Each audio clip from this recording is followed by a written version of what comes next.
Dobrý deň, som Silvia Masojková, všeobecná lekárka z Bratislavy. Na mladých praktikov mám prednášku o perioperačnom manažmente antikoagulačnej liečby. Myslím si, že je to veľmi dôležitá téma práve preto, že s predoperačnými vyšetreniami sa v ambulancii všeobecného lekára stretávame takmer na dennej praxi. A ja sama som mala niekedy také obavy z tej liečby antikoagulačnej, kedy vysadzovať, čo vysadzovať, či premosťovať alebo nie. Tak pripravila som si taký prehľadný manuál pre mladých praktikov, aby to pre nich nebolo už strašiakom.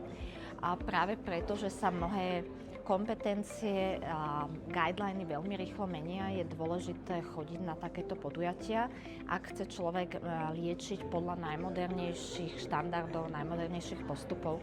Pretože tá medicína sa neustále vyvíja a nemôžeme postupovať podľa niečo, čo bolo dobré možno pred 15-20 rokmi, ale teraz máme na základe výsledkov klinických štúdií už nové poznatky. Takže kto chce postupovať a liečiť pacientov najmodernejšou liečbou, mal by sa vzdelávať neustále na takýchto podujatiach.